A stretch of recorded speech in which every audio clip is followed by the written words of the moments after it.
warahmatullahi wabarakatuh. Ya, shalom dan salam sejahtera, Om Swastiastu, Namo Buddhaya dan salam kebajikan. Yang kami hormati Bapak Kepala KPH Yogyakarta, Kepala KPH tahun 2013 sampai 2022. Kita ini kedatangan dua Kepala KPH, yaitu Pak Aji Sukmono BN Esud MP. Yang kami hormati Bapak Kepala KPH Yogyakarta tahun 2022 sampai dengan sekarang, Pak Wawan Setio Cahyono SP MMA. Yang kami hormati Bapak-bapak dari KPH dan juga Dinas LHK Yogyakarta, ada Pak Tri Mulyadi dan Pak Sunarto. Terima kasih sumbangan suara emasnya. Nanti kita lanjut kalau kita belum puas. Yang kami hormati PJA Pelatihan Kepemimpinan Administrator Bapak Dr. Insinyur Bandarsa MPD. Yang kami hormati Coach yang hadir Bapak Insinyur Agung Setiabudi MSI, saya mohon maaf kalau salah menyebut. Dan juga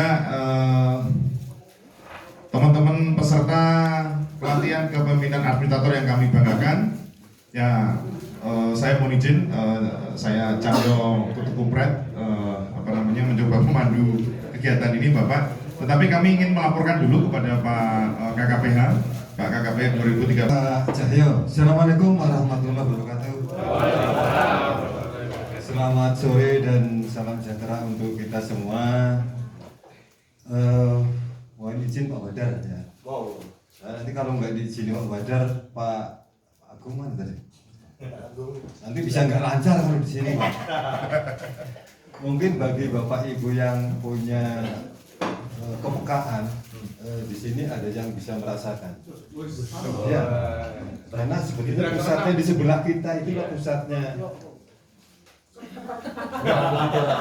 Pusatnya yang sensitif. Iya di sebelah sini nih. Sebelah. Makanya. Berarti kita nginap sini kayaknya. Oh bisa. Uji nyali. Nanti di atas ada tempat penginapan di atas ini. Biasanya yang suka sampai pagi ke sini itu Prof. Brahmasto dengan Pak Dr. Darsono. Sudarsono, beliau suka sekali ketika pembangunan. Karena di sini banyak tempat-tempat yang tempat yang mungkin ada sesuatunya, mistis.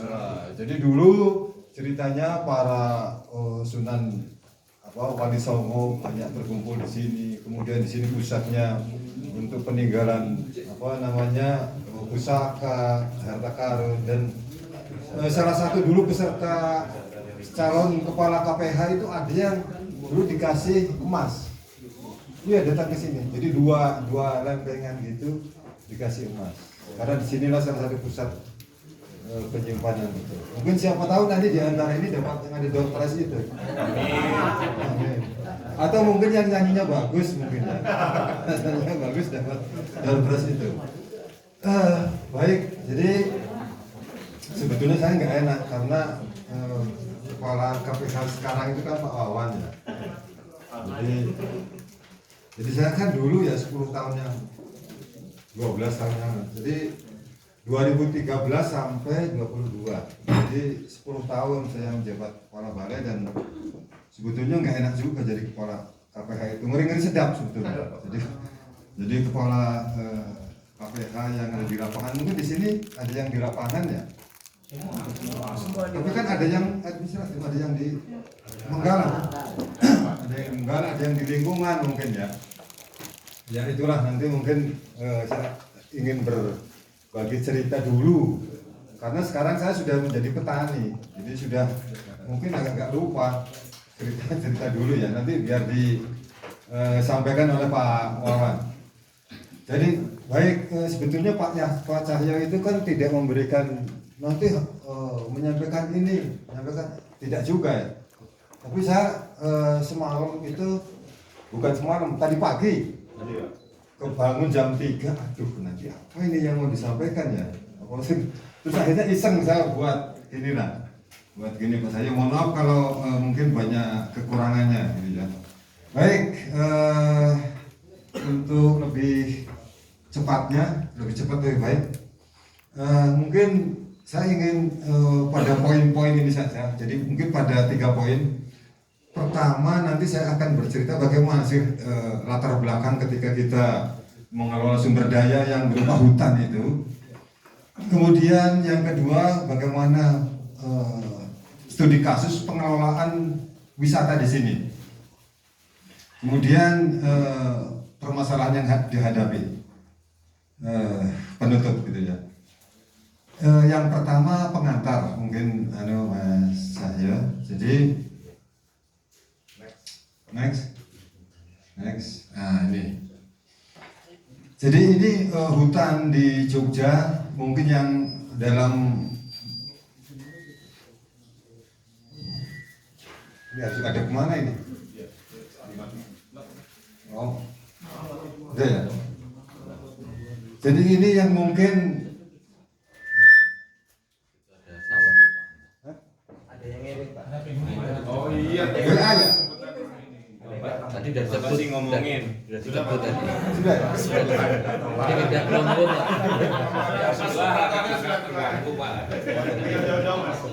Atau mungkin ada yang mungkin.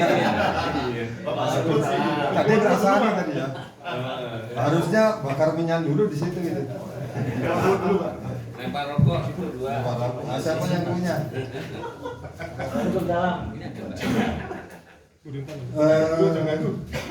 Jadi gini ya,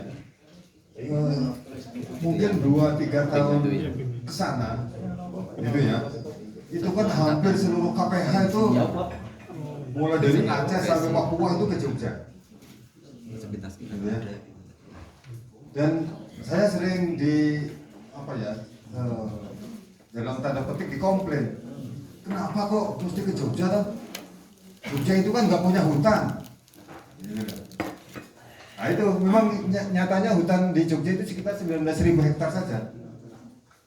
Cuma 19.000 hektar. Jadi mungkin kalau yang di Kalimantan, yang di Papua, di mana itu kan jutaan hektar.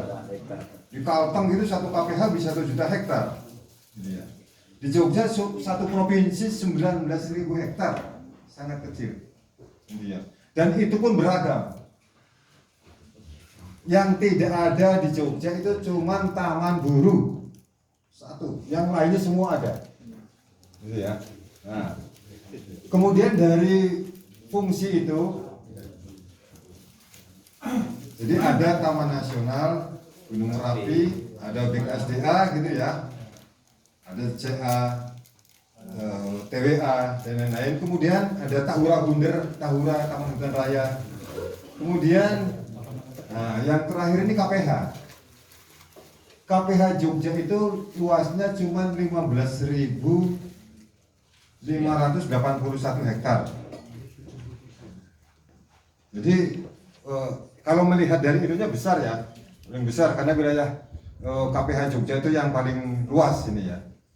Itu terdiri dari hutan produksi dan hutan lindung. Dominansinya hutan produksi. Luas yang paling luas itu di Kabupaten Gunung Kidul. Ya. Nah, mungkin Mas saya lihat Mas Danang mana ya? Wah, itu Mas ya. Karena beliau dulu kan di Jogja. Jadi hafal dia. Jadi malu Mas Danang ini. Bapaknya Mas Danang ini, oh iya, ketua Dewan Guru Besar dan jadi asisten di Pemda. Oh, iya. Langsung Biasa. selesai dikumpul 1.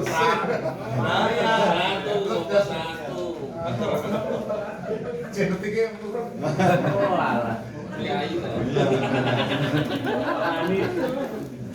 Ya, jadi ini ya, jadi potretnya itu seperti ini, jadi sangat kecil. Tapi ini dulu hampir seluruh Indonesia, hampir seluruh pejabat di kementerian selalu bilang kalau mau lihat pengelolaan hutan itu di Jogja, datang ke Jogja. Gitu ya. Atau mungkin karena dulu sekolahnya di Jogja atau gimana saya nggak tahu. Terus Mas, nah ini ya. Nah, di dalam materinya itu kan pengelolaan ekowisata berbasis pengelolaan ya lah, berbasis masyarakat ya. Jadi basisnya 3AT kalau menurut saya nggak tahu. Jadi ketika kita ngelola hutan itu pasti ada 3 pilihan kita basisnya. AT yang pertama adalah masyarakat. Oh, belakangnya. A, ya. Masyarakat. Kat, ya. Ini apa? Parah. Pokoknya kita buat singkatan tiga umum. Biasanya kan ngarepin burinya. Contohnya mana? Sekarang kita di sini di bangunan. Jadi pengelolaan ekosistem berbasis masyarakat contohnya di sini. Nah, kemudian pengelolaan masyarakat berbasis birokrat bisa ada nggak? Kalau menurut saya ada. Contoh misalnya kayak di Taman Nasional itu kan birokrat kita sendiri yang kelola. Dan bangunan pun dulu ceritanya sejarahnya itu bukan apa ya, bukan kita, jadi ada pihak luar, bukan masyarakat yang kelola. Jadi pada suatu saat saya didatangi oleh tiga atau 4 orang pengusaha datang ke sini mau ngelola ini. Bagaimana pilihan kita? Itu ya cukup punya punya strategi kita. Dan lebih pada waktu itu ada orang dalam itu yang ingin kelola ini. Itu nanti kembali ke kita. Apakah kita itu memang rimbawan pemberani atau tidak? Apakah kita menjadi rimbawan yang selalu posisi aman atau tidak aman? Itu pilihan-pilihan kita memang. Dan bagaimana strategi kita sebetulnya? Itu pilihan-pilihan. Kemudian basis yang ketiga adalah konglomerat. Jadi pengusaha. Jadi contoh mungkin kalau di sini banyak ya yang suatu objek wisata tapi yang ngelolanya pengusaha. Jadi konsep pengelolaan di dalam kita mengelola teritori itu. Baik, sudah ini latar belakangnya. Nah, ketika saya dilantik menjadi kepala balai tahun 2013, sekitar awal-awal itu, saya mikir sebentar lagi saya pensiun. Kemudian sejak masuk saya bekerja sampai menjadi kepala balai kok masyarakat di sekitar hutan kok tetap miskin. Ini kenapa? Mungkin di Bapak Ibu yang menjadi kepala balai Taman Nasional ada Pak. Ada Taman Nasional. Nah, coba kita amati bagaimana kondisi sosial ekonomi maupun ekologi di situ masyarakat sekitar. Kalau dulu begitu saya lihat, kok begini ya? Kenapa masyarakatnya kok tetap miskin? Dari awal masuk, dulu saya kan awal mendaftar jadi pegawai itu kan di Manggala, kemudian ditempatkan di Jogja, di Kanwil di zaman dulu. Di Kanwil. Saya ditempatkan di Jogja sampai pensiun. Ini nggak dipindah-pindah. Iya. Makanya kalau masuk aja. Lihatnya gimana? Nanti ada caranya supaya kita bisa masuk. Kan ada yang baru masuk juga dari ini. Saya lupa. Tapi Putri ikut suaminya, katanya gitu. Pindah ke Pemda di Pemda di Kehutanan kita yang baru. Banyak. Ada yang ngirim lagi nih.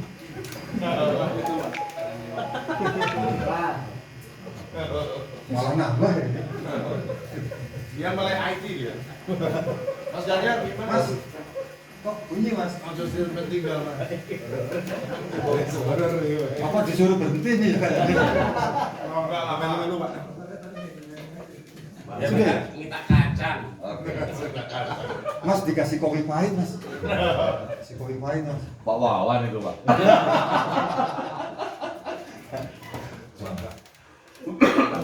Ini ya. Kenapa kok dari dulu sampai saya ambil pensiun kok tetap miskin sih masyarakatnya itu? Ini kenapa? Nah, ternyata setelah jadi memang kalau saya itu kan senangnya di lapangan, di hutan, gitu-gitu ya. Jadi mungkin jarang di kantor. Ini kalau pun ke kantor kalau ada tamu gitu-gitu aja. Justru karena sering ke hutan itulah akhirnya kan di rumah saya ribut dengan istri. Mana coba kalau pulang malam gitu-gitu. Ya udah besok pulangnya pagi sekalian. Benar saya, benar. Nah, jadi karena pulangnya sekalian agak pagi, buka pintu itu pelan-pelan. Gitu. Ya biasalah di keluarga gitu ya. Padahal sama orang Rimbawan itu. Jadi mestinya tahu ya. Mestinya tahu. Jadi kemiskinan ini ya. Nah, kenapa miskin? Wah ini sampai jam berapa ini? Jadi kalau kelamaan Saya malam, Pak. Tidak terbatas. itu nggak apa-apa ya. Tapi kalau kira-kira sudah nggak perlu sudah loh ya saya. Gimana? Sambil liar-liar ini. Apa? Kalau misalnya sudah ya sudah nggak apa-apa. Jadi gantian yang muda kan? Kemiskinan ini ya. Kenapa kok miskin terus? Karena kalau menurut saya ini tradisional. Jadi menurut tradisi leluhurnya dari dulu sampai sekarang kalau di Jogja ya, itu menanam telo pun mungkin hasilnya ketela, ubi, singkong,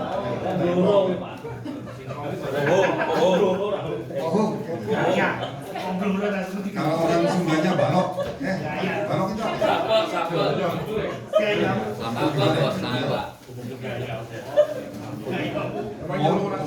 Mau nanam ketela, nanam jagung, nanam apa, sudah dari dulu sampai sekarang ya gitu terus. Misalnya itu terus. Jadi pokoknya saya menanam entah hasil entah tidak ya pokoknya menanam itu. Itu penyakitnya. Sehingga ya tetap miskin. Tidak pernah terfikirkan bagaimana ketika menanam komoditas lainnya. Misalnya sekarang apa yang lagi mahal ya? Orang atau apalah. Atau jahe atau apa sawit enggak. Sawit ayam. Itu ya. Jadi itu kan harus nggak pernah berubah, gitu ya. Kemudian yang kedua, apa tulisannya putih itu? Sentuhan teknologi. Sentuhan teknologi. Saya nulis sendiri tapi lupa ya. Di sini ada yang dari Litbang, dari Ada kelapanya. Sudah hilang Litbang, Pak. inovasi dan apa itu ya? Namanya apa? Iya. Standarisasi gitu ya. Nah, BRIN. BSI. BSI ya. BSI. Enggak ya? Badan syariah. Badan syariah.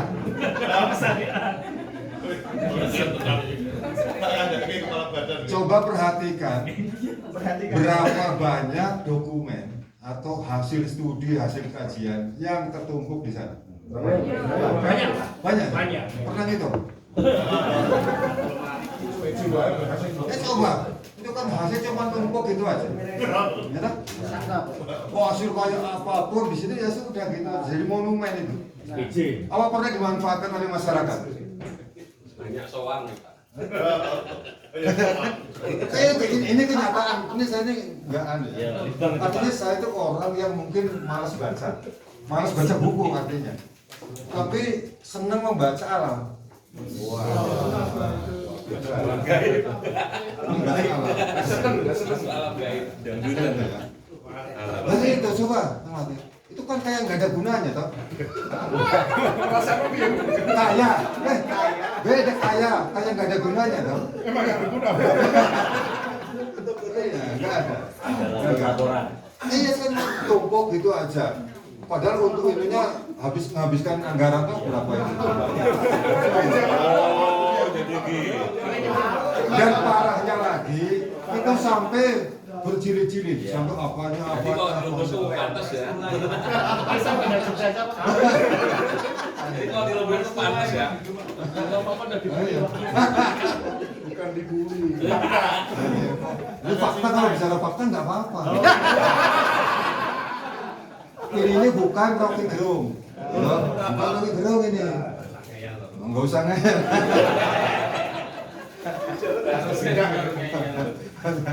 Ini saya bicara kenyataan, betul? Udah, Nggak seneng mulu. Nah, itu ya. Itu masyarakat lo lah sini. Itu dua fakta, ya toh? Yang ketiga, hulu hilir. Petani itu mungkin lebih pintar daripada kita. Oh iya sobat, kita itu sekolah, ya tahu di kampus, diajarin nanam gini, diajarin itu. Nggak hidup lagi, salah lagi. Wah, di pedas mana? Danang ini. Mas Danang kok ini loh, pedas. Iya, pedas.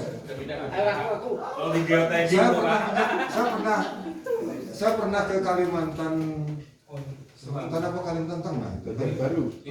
Di sana ada RHL, terus sebelahnya itu sawit.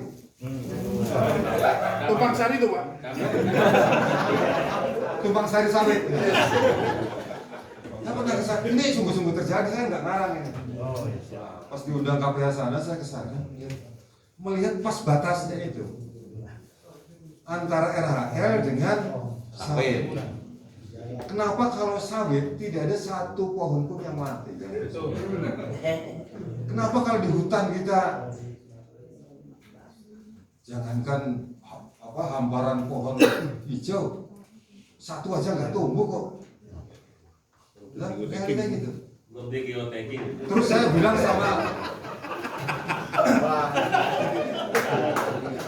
sama kepala KPH-nya. Bu, sampai kapanpun, you know, kalau bahasanya Faisal Basri itu, yang ekonomi itu, sampai kiamat pun nggak akan berhasil gitu. Iya, kalau masih tetap seperti ini, nggak akan bisa sampai kiamat pun. Berarti ada sesuatu yang salah, mulai dari perencanaan.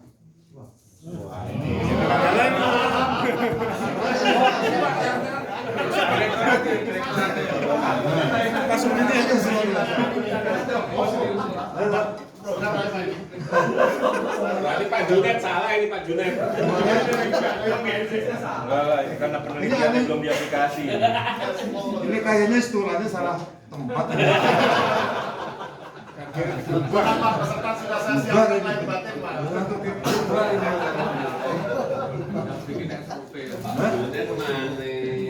3I loh Mas. Kedit 3AT. Ya, wes. Ini nanti kelamaan ya? Nggak bisa. Ya udah. Udah, ganti aja dah. Enggak kelamaan bicarain nanti kelamaan. Yang lain mau kebagian Pak. Udah kebagian di Kubah ini. Kebagian di Kubah. Kamar satu rapi naik. Satu-satu ya. Ada pusdik, ada berbeda, ada BSI, ada gakum. Keamanan Pak, makanya ini kan.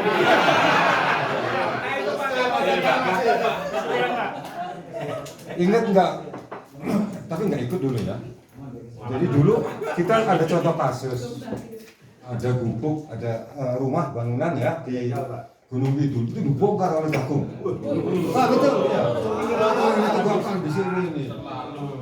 Tapi memang tidak seheboh Rempong. Rempang. Sedikit salah nggak Pak? Loh kalau di Jawanya itu Rempong. Iya, jadi iya Rempang. Jadi ini kasus pencurian, kebakaran ini sudah Kalteng terutama kan kemarin yang kasus itu kebakaran. Ini sudah ya gimana Gakum Lagi diklat Pak. Lagi diklat Pak. orangnya berapa? Masih lagi sekolah Pak. Lagi diklat Pak, APK dimatiin. Emang mau sejagoan? Bisa ngatasi juga. Salaman dulu Pak. Salam Pak Mandor. Diana Pak, Diana Pak. Ini fakta tau Pak. Bukan bully Pak, fakta. Nggak ada yang hoax. Bagus. Terus ketiga, sudah tadi kebakaran pencurian gitu kan. Kita kemana Pak? Emang ada sini Pak. PHPL ada PHPL. Wadah Pak. Papua.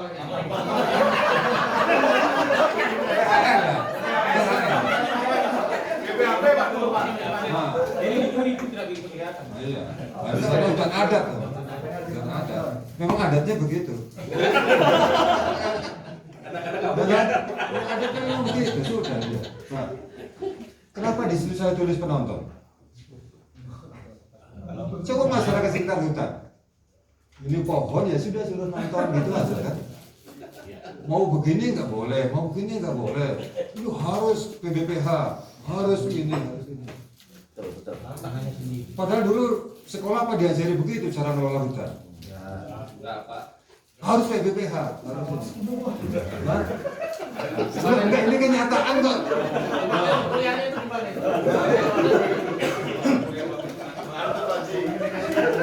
Saya teringat Yang belum masuk gini.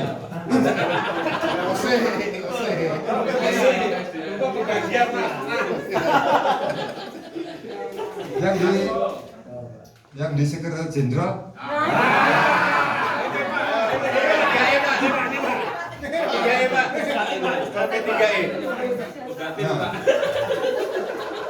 Paling depan Pak. Ini apa sekjen?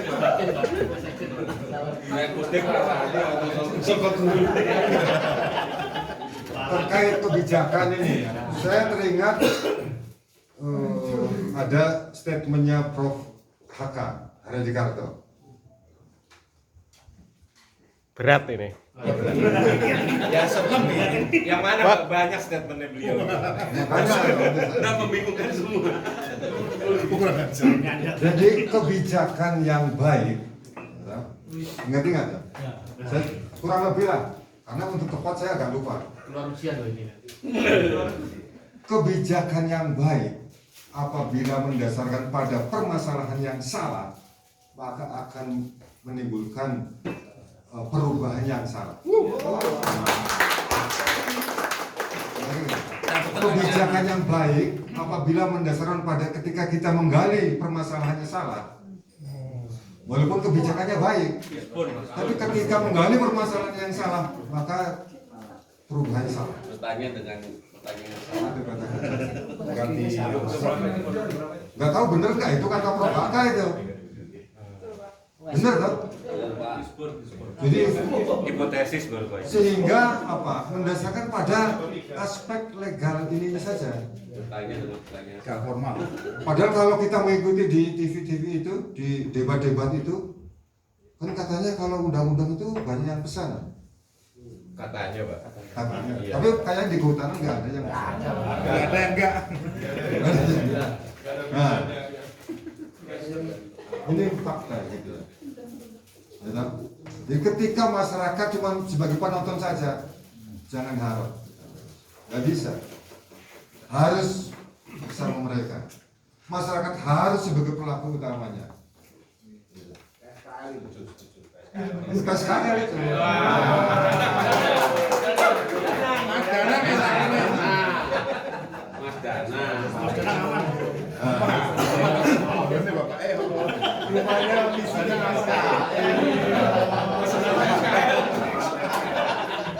Siapa? Siapa? Siap belum, Pak? Siap belum, Pak? Penonton. Takut nanti didatangkan macan ya.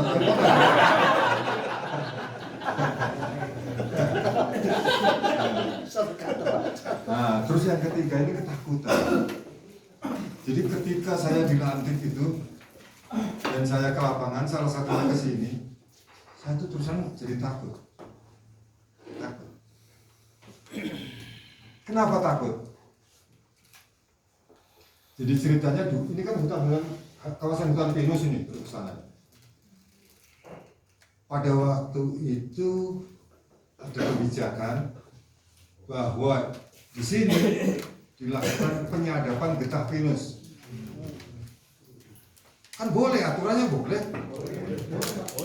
Pada hutan lindung boleh, nggak ada yang salah. Tapi saya takut.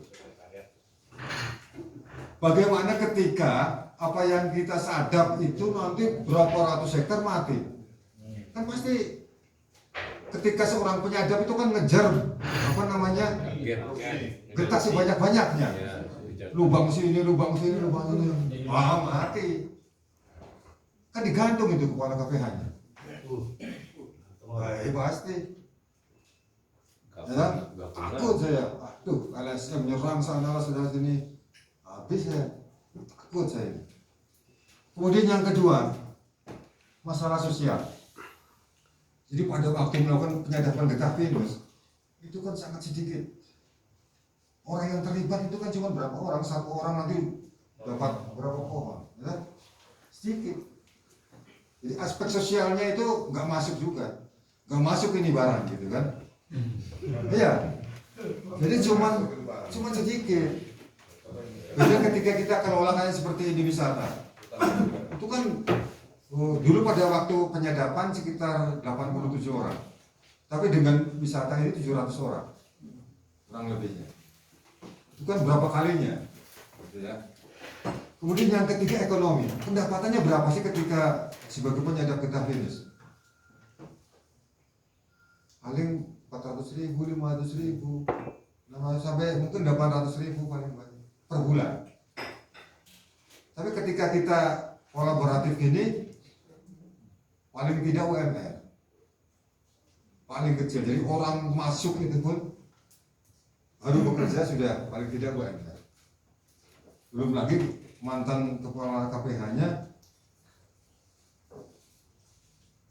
saya ikut sebagai itu kan. Jadi aktivitas saya sekarang setelah pensiun itu jadi penunggu toilet, gitu. Jadi nyapu hutan, ngambil apa namanya sampah-sampah, gitu. Nah, sekarang begitu kegiatan saya.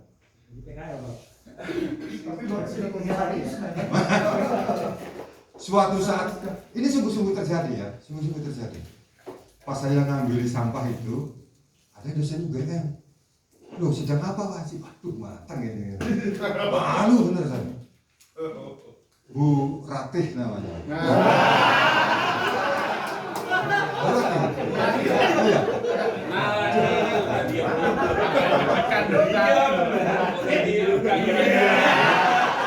Bukan.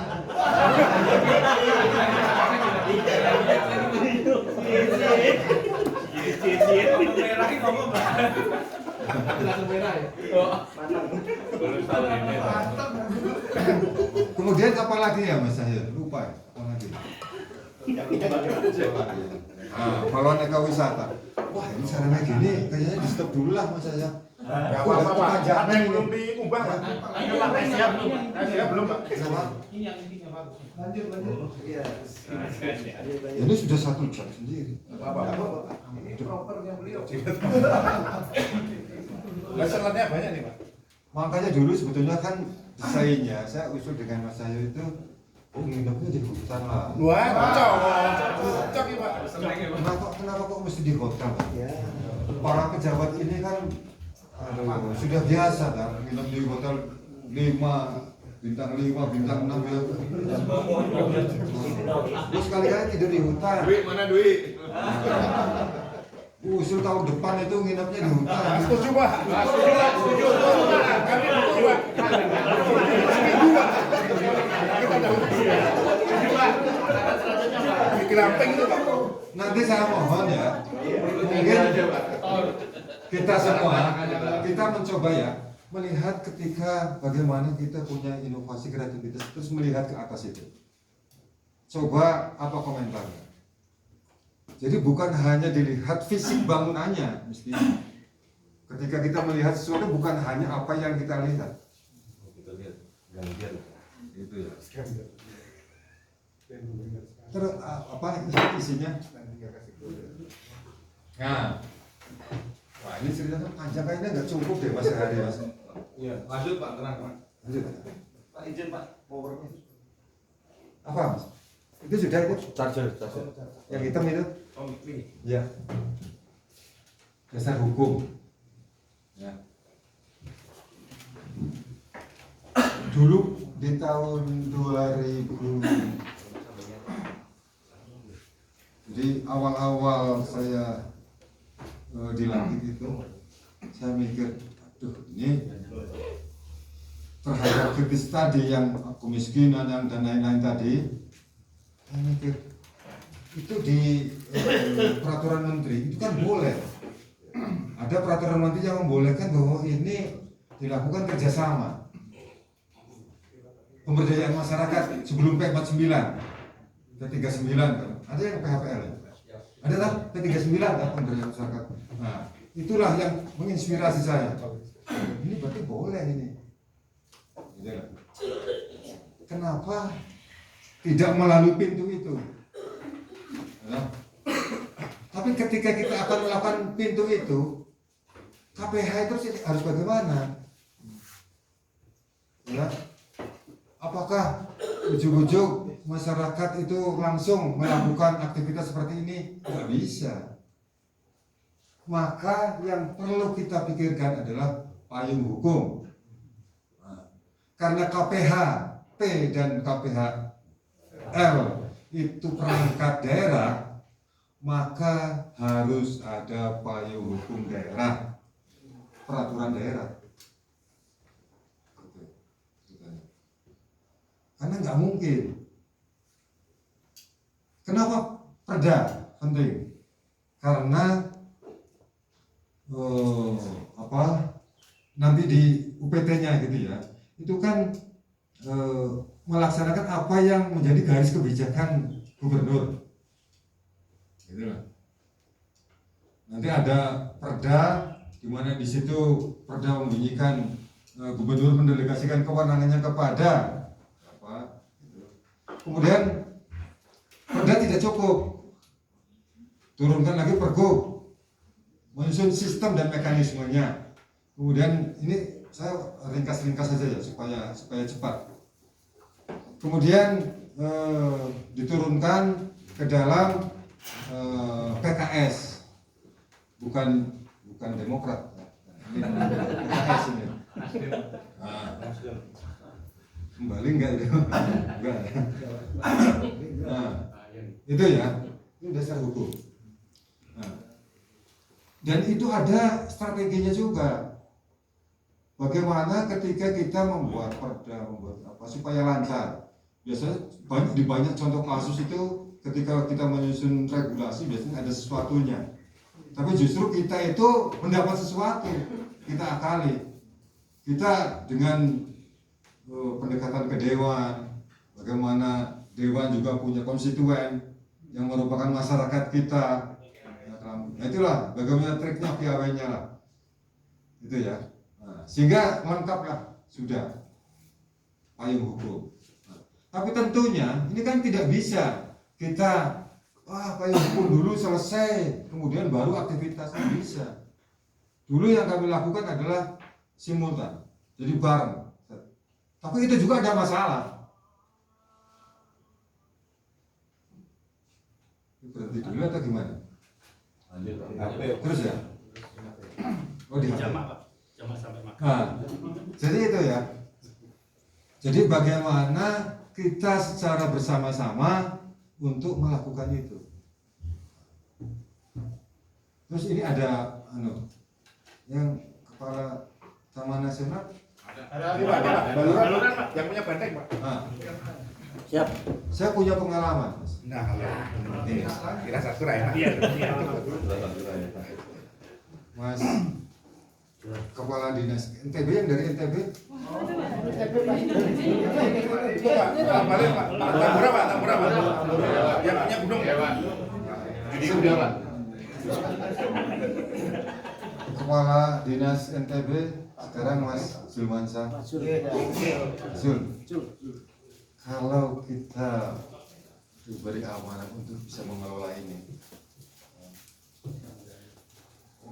kita bisa punya lahan lah entah 1-2 meter di situ, sehingga ketika kita nanti tentunya wisatanya bagus, berkembang, kan pensiun bisa ikut di situ. Kan tidak ada sesuatu yang dilanggar juga. Itu strateginya. Jadi supaya bagaimana, coba yang saya lihat itu jarang ya pensiunan kehutanan itu gagah masih pakai dasi gitu. Beda dengan pensiunan apa? BUMN, Pak. Atau mungkin perkebunan atau apa gitu ya. Kan gagah-gagah loh. Pakai dasi masih. Jarang pensiun kehutanan coba pakai kolor, pakai gitu aja. Supir, kecuali masuk di asosiasi pengusaha gitu ya.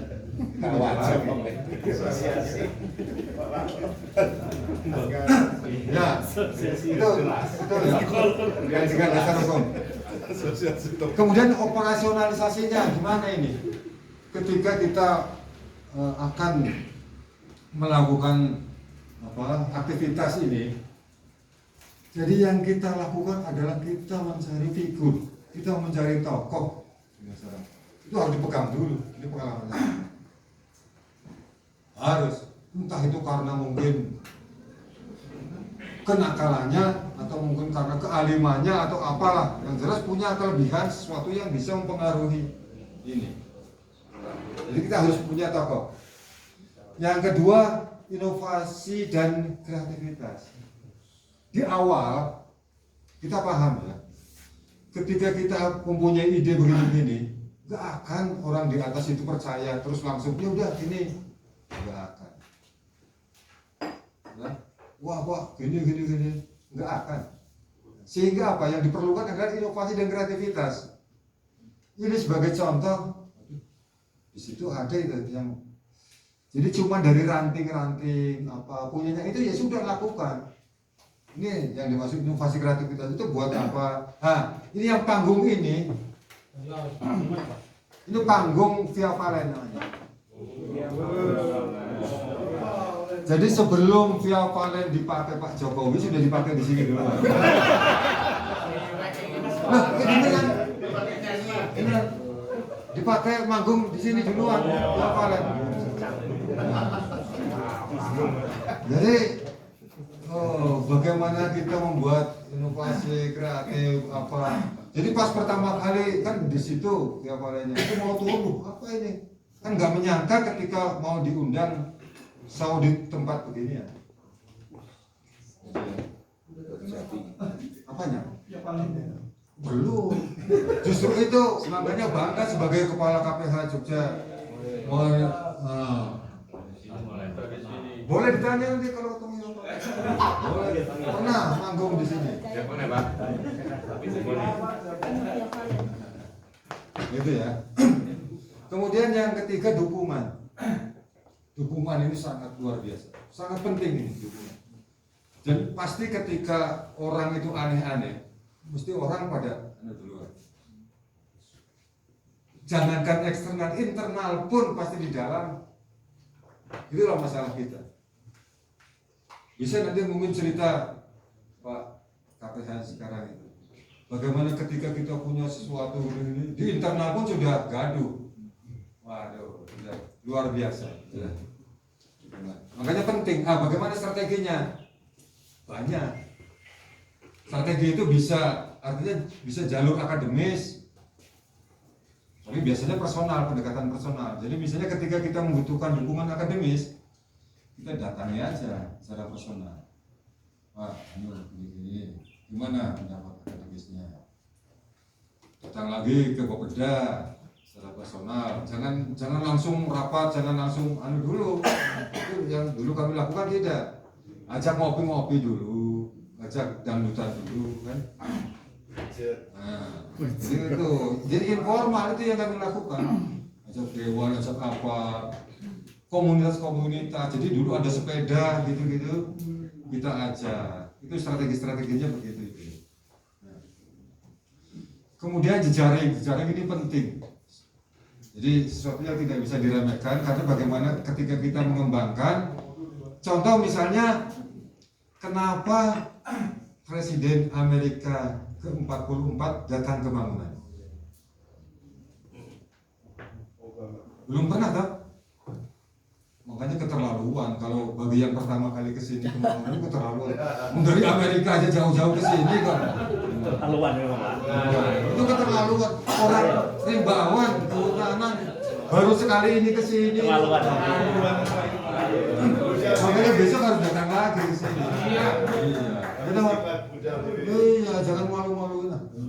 Kurang gaul gitu.